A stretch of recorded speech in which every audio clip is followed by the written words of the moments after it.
Hello, everyone. Today I have a conversation with a special sense of warmth. We are in the Austrian Alps. You can see the evidence of skis on my face. We're sitting in about 1,300 meters above the level sea, quite literally at the high. But when we think about it, it's a physical. Hey, it's nothing compared to journey that brought us here. What connects us, despite of growing in completely different part of the world, is something very powerful. The role of our mothers played in our lives. They believe, they care, and the foundation they gave us shaped who we are really today. And today I'm very happy to introduce you, Joël Wanza. Hello, Joël. Hi, hello Evgenia. Hello everybody. Thank you very much for the invitation. It's a pleasure. Joël's journey started in Kinshasa. He earned a scholarship to study in France. And now he's senior architect for a semiconductor company based in Oslo. And also he's building his own AI company, logoi.ai, Yes. as a CEO. Absolutely. Let's start from the beginning, Joël. Yes. Could you please tell me about your childhood in Kinshasa and the role mother played in your childhood? So I was born in the early 90 in Kinshasa. So basically my mother was like the cornerstone of the family. At that time we were very, I won't say poor, but very modest kind of family. So they could not afford to pay school for me. I remember when I was 4, my mom was homeschooling me, and that was really interesting because when I think of it now, everything that I have built so far, I guess we have the time to discuss later, started really from that moment. We were spending time together. She was teaching me how to count to the alphabet. So we had a very, at some point, I was seeing her not like my mom, but more, but a bit like my teacher. Later, I realized that it was really a foundation on which I've built the rest of my life from there. Okay. Let's talk about probably later steps. So you managed to go to the school somehow anyway. Yeah. Yeah. And after that, how did you realize that you could apply for scholarship and how it happened? So when I finally went at school at the age of 6 because it's mandatory, uh, I recall that they were teaching us some very basic stuff, and for me it was so obvious. I already know how to count from 1 to 1,000. I can write my name. I can tell you what the hour it is. So in that first year of the primary school, I was a bit getting bored.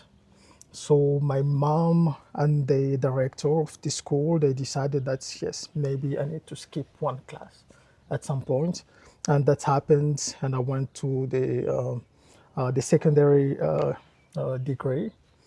After that, I kept that advantage of the beginning, still doing good at school. I was always first in class.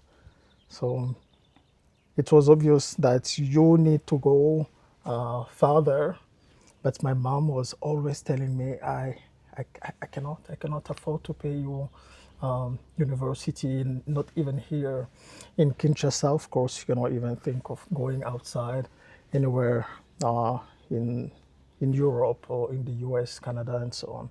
So the only option for me was, of course, to get a scholarship. So for the scholarship, there are several education programs of the UN and the UNICEF in between Africa and some other countries, but it's very selective, the best case. The worst case, you also have a lot of, kind of corruption. Not everybody gets what they deserve, even though you have a good degree with perfect scores. So in my case, I finished first. I was in the top 10 in the country. Wow. Yeah, it was in 2007, 2008. So my mom was really proud. We celebrated. Then came the question of what do you do next? I want to see in the Ministry of Education what are the opportunities. And there I met one guy. I remember.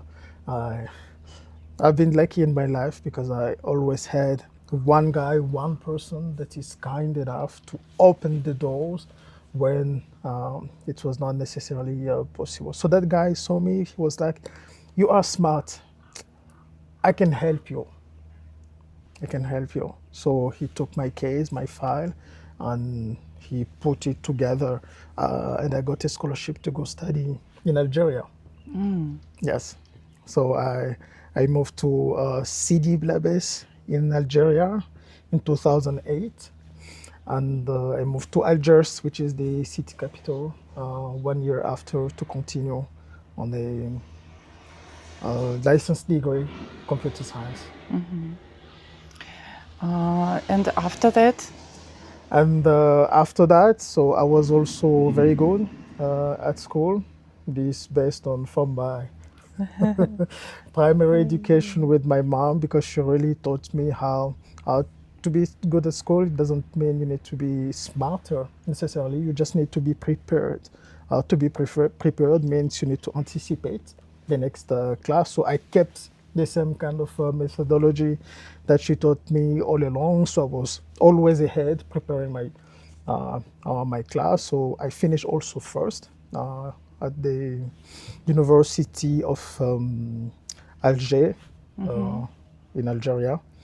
And after that, I had a choice either to continue the master degree there or to move to France because I applied for getting inscriptions in the University of Nice, south of France. I was accepted. So I decided rather than to stay in Algeria, I had to move in France. That was back in 2012. you're talking about that like it was quite easy way, but I'm not sure it was not. What main challenges you Yeah. met? The main challenge for me was living abroad, so far from my family. At the same time, I was really happy about it because that was already a blessing. My mom was so happy about it because that was something that she couldn't afford for me to go study abroad.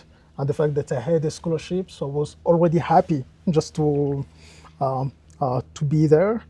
But it was challenging because you live in a foreign country as a young man all alone. Yeah. So, but I had a lot of friends. The good thing with Algeria is that you have many African students. So it was really interesting for me because that was a chance to meet people from almost all Africa. I had people from, I don't know, Nigeria, from Niger, from Chad, from Senegal, from Mali, from Botswana. We didn't have South African people, but people from Namibia, Mozambique. So it was a kind of Pan-African schooling. So it was really good memories back then. You lived in some campus or how it Yeah, was? we were living in a campus given by the university. It's like small. I had a small apartment that I was sharing with one person officially, but at the same time, I was also the representative of the Congolese community in Algeria, the students in Algeria. So I always had 3, 4 people. Yes. In my room, because you had all the administrative stuff were only possible to be done only in Algeria, so in Algiers. So I had people coming from different cities in the country, from Annaba, from Sidi Blabès, Oran, from Gigel, and you name it. So you have several cities. So every week I had somebody at my place. But it's exhausted, I think. And you should manage to prepare yourself. Absolutely. Yeah, to study and to communicate with all these people in your room. Yeah. It is how it's manageable.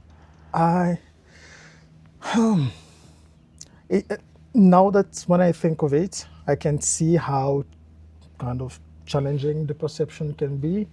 But for me at that time, it was natural.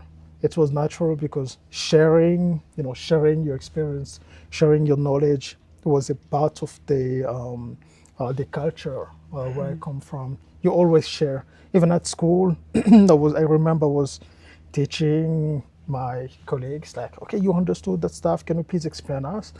The good thing is when you explain others, you also learn yourself. So I was most of the time practicing by, sharing, teaching my knowledge. So it was kind of normal that, I live in the city capital. I know where the embassy is. I know where to go to get this paper. So it was a normal thing to do. Sometimes I would also cook for the people coming around, because it was like, for my mom, it was very important when you have somebody at home that you welcome them, you host them. So I still do that even today. You cannot come at my home. You can come with an empty stomach, but you only with one.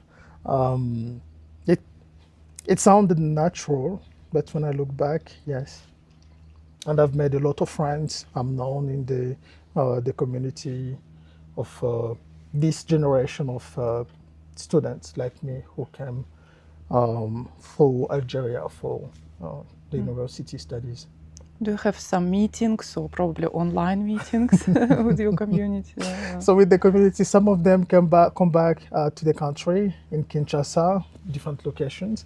Some of them move to France, to the UK. So from time to time, you have a wedding, and that's a perfect opportunity for everybody to gather together.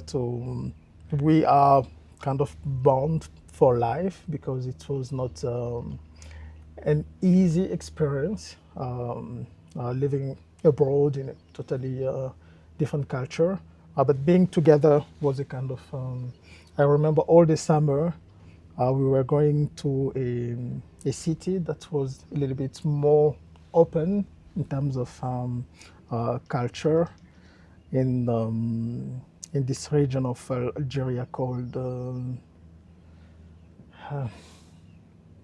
it's near Tizi Ouzou, it's a city. So we were all meeting there. So we were spending 2 months during summer all together. So it was really fantastic, kind of vacation.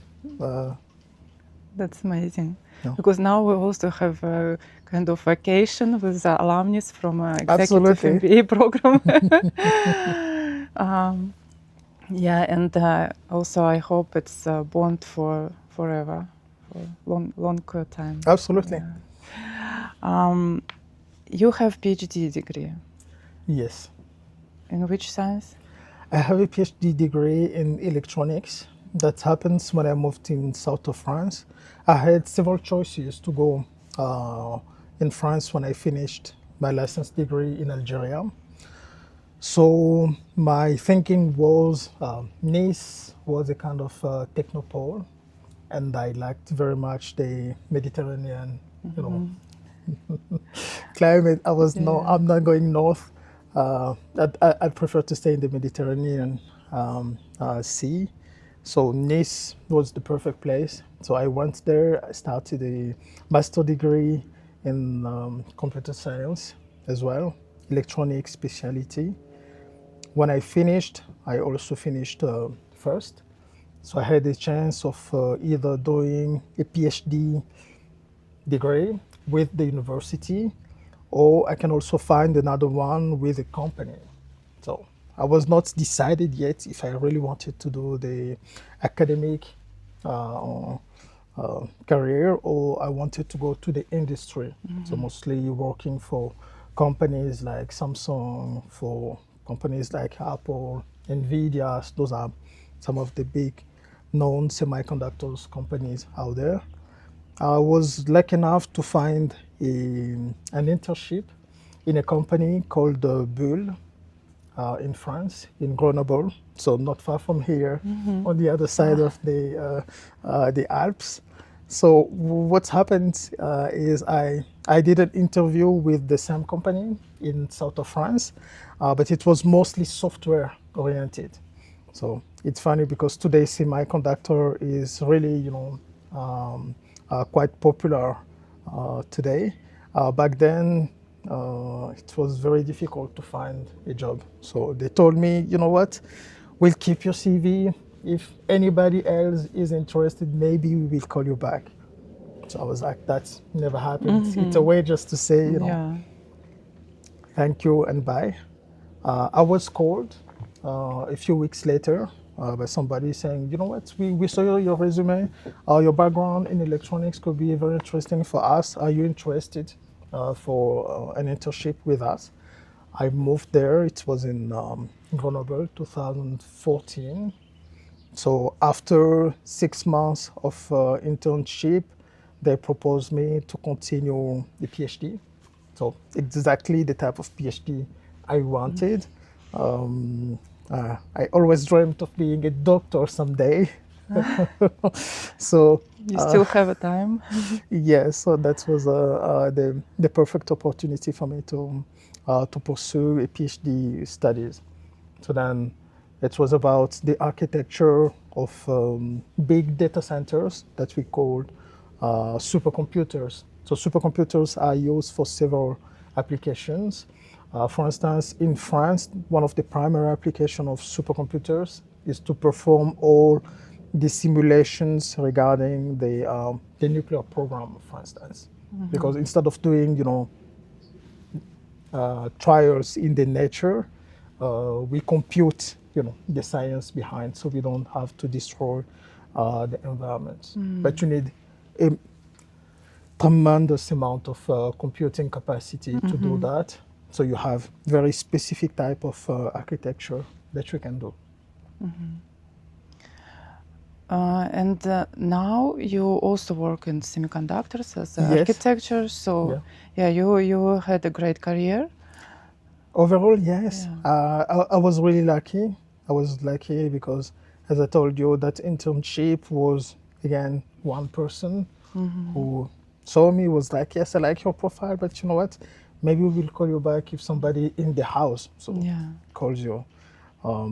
After that, the same for the PhD. Somebody in the office in Paris opened that position. I had an interview with them. She became later my mentor, Sylvie Lesman. So she was like, you know what? I like your motivation. You want to challenge yourself, and I'll give you this opportunity. She's one of the very known big architects in the house, in that company. So that's really helped me a lot afterward in my career. The basis of what I learned with her and with the PhD in parallel. So we could say she is the second woman who. I kind of, yes, because after that I left the company. I worked there for 6 years, and I joined another startup. But we kept meeting in different European projects that we were involved together. Yes, we kept a kind of very good relationship together. Yeah. How do you feel? Do you have some luck, or or it's or it's just hard work? There is a lot of hard work. I won't say that that's my thinking, my opinion, that I deserve because I've worked hard. 1 year before I left Kinshasa, I was at the university there, the University of Kinshasa. I was truly impressed by some other mind there, students just like me. So Kinshasa is the capital of the Democratic Republic of Congo. It's a big country. You have more than 100 million people living there today.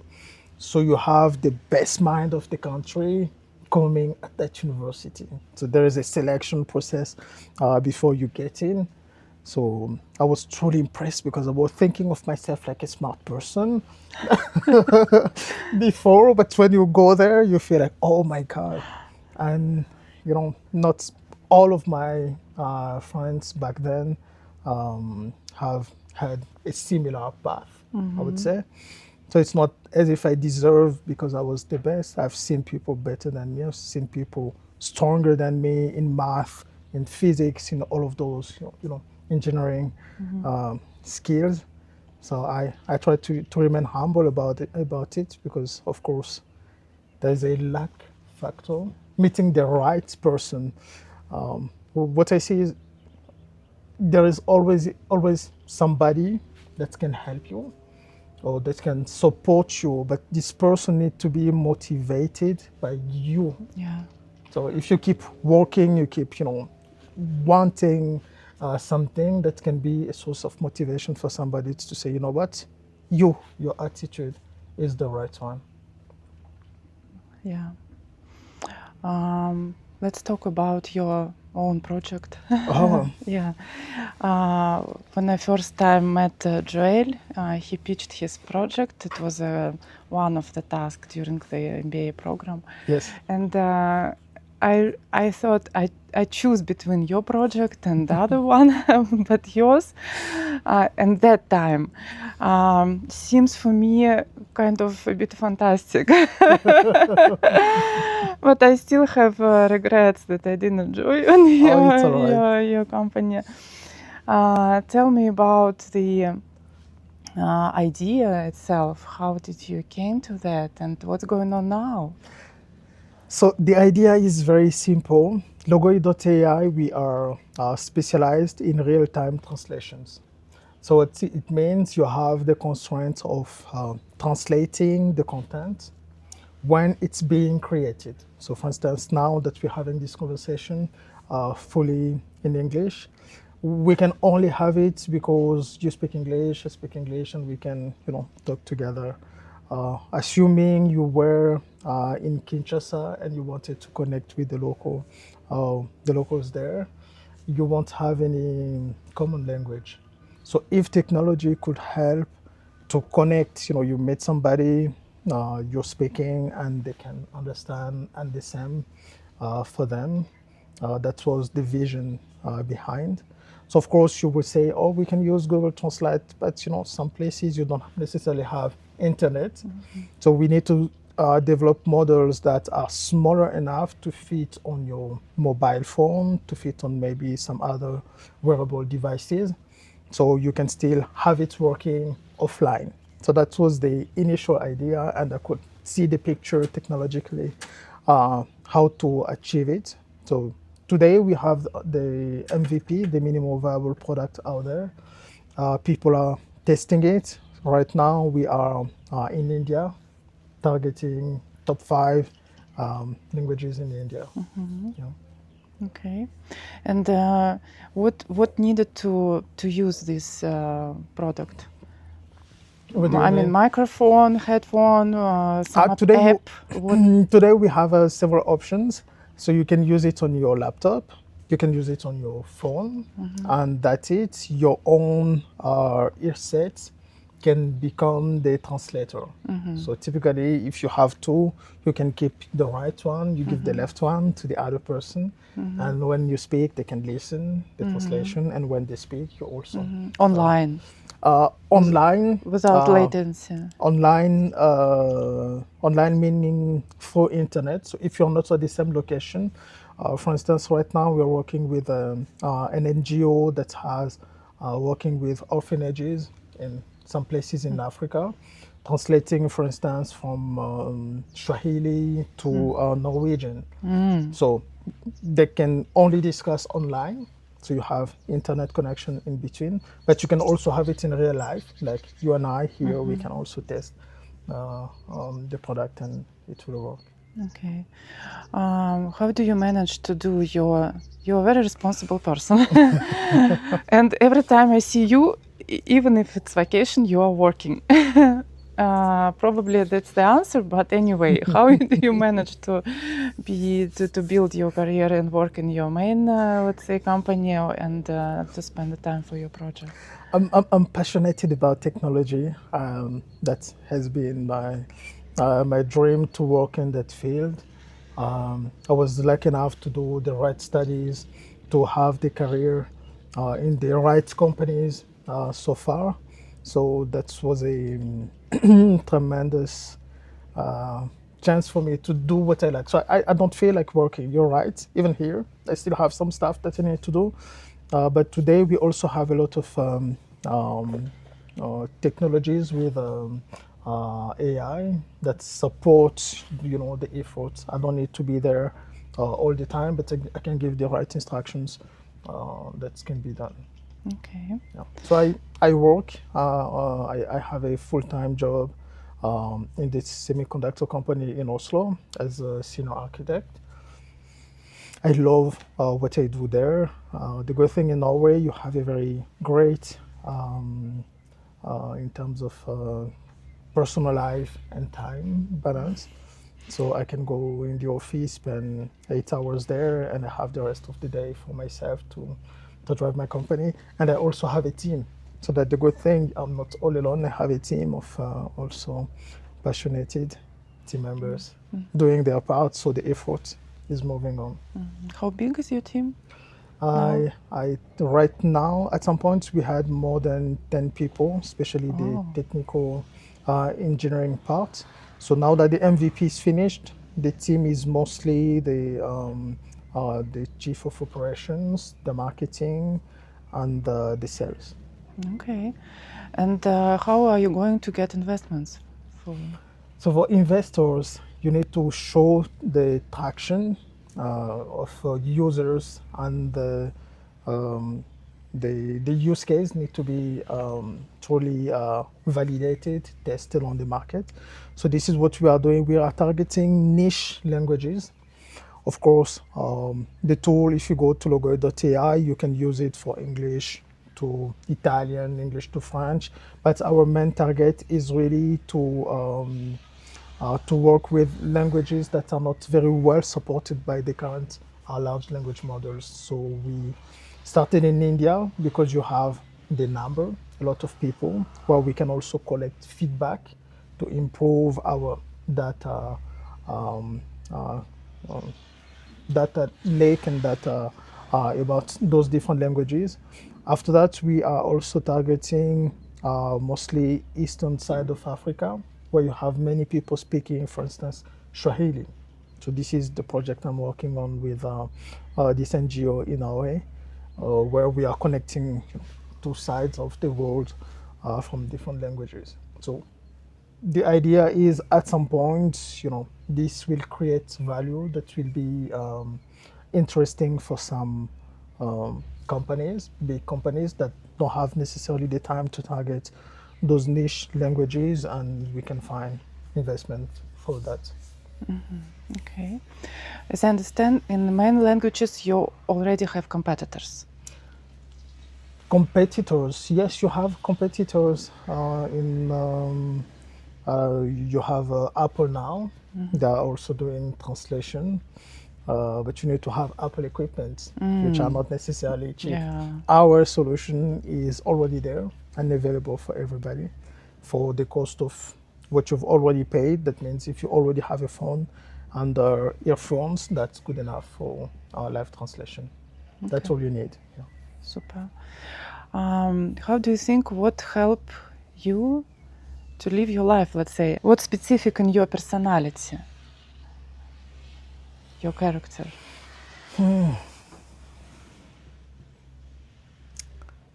That's a very good question. That's a very good question. Specific to me is like I've always been grateful for what I have. and keep trying, working, never give up, always at work.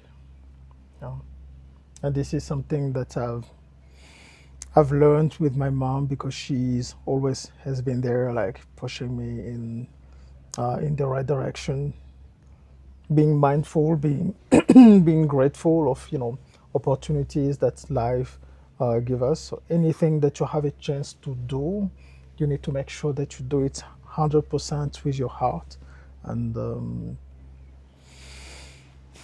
that was my journey. And I think the same when I joined the MBA and I met you all guys, and it was the same mindset of wow, what a chance of meeting all of those people, and the connections, the relations, and everything that we can build together now and after. So I guess it's the same thing that keeps working inside of me. Yeah.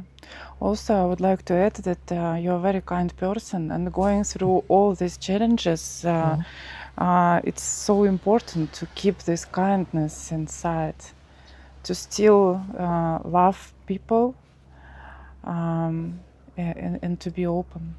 Yeah, remaining open-minded, open to learn, being curious about others, is a foundation of my belief. Yes, I think we all have something to bring to each other's life, so that is important to me. What would you say to young people with more or less same background who would like to build international career?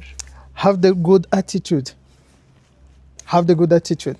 If you really want it, you can make it. There is no limitation. Everything is possible, but you really need to be motivated, because the moment if you have a chance to meet the right person, you need to give the right speech, the right feeling, the right inspiration, and there's always somebody out there that can help you. So you need to be open to to talk to other people. You need to go out, visit, go to the right place where the right person that can help you in your career will be. That means going to conferences, going to the administration, knock the doors, somebody will answer. That, unfortunately, there's not a systemic kind of solution that is done, but at least that's what I tried. It was going out there, knocking doors, visiting, talking to people, and somehow that can work out. Thank you. I like the idea that it doesn't matter from where you start, but where the main is where you go. And people who believe in you, and it could change everything. And in our case, it started with our mothers. Yes. Thank you so much for your story. I have some questions which I ask every my guest. The question I ask myself every day. What is it? Do you think that happiness is a kind of consistent feeling, or it's just from moment to moment? Happiness to me it's a journey. It's like the travel. It's every single moment of the day, every single moment of the journey. It's not the destination. It's now, near us. It's something you just need to look around, and you can realize wherever you are. I've been, I always smile, always been, not,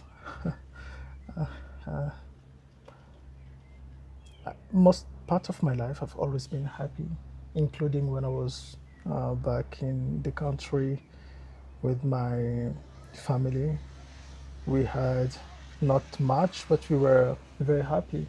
And that's something that you can also see in Africa. People are happy despite what they don't have.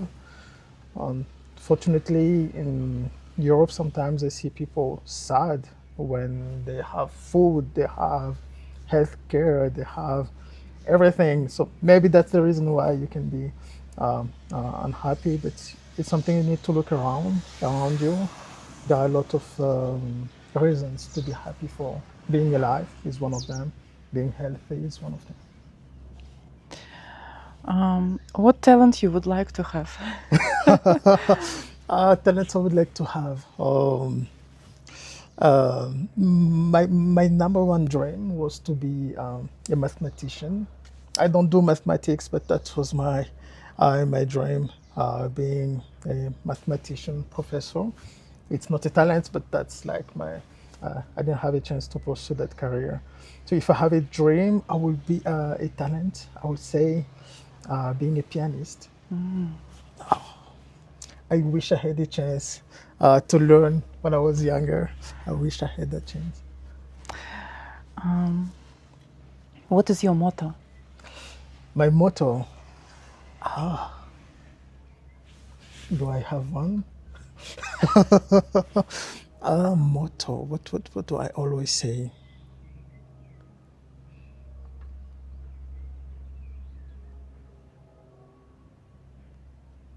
Be yourself. Thank Be you. yourself. Trust in you. Believe in yourself. Thank you so much. Okay. Let me have you.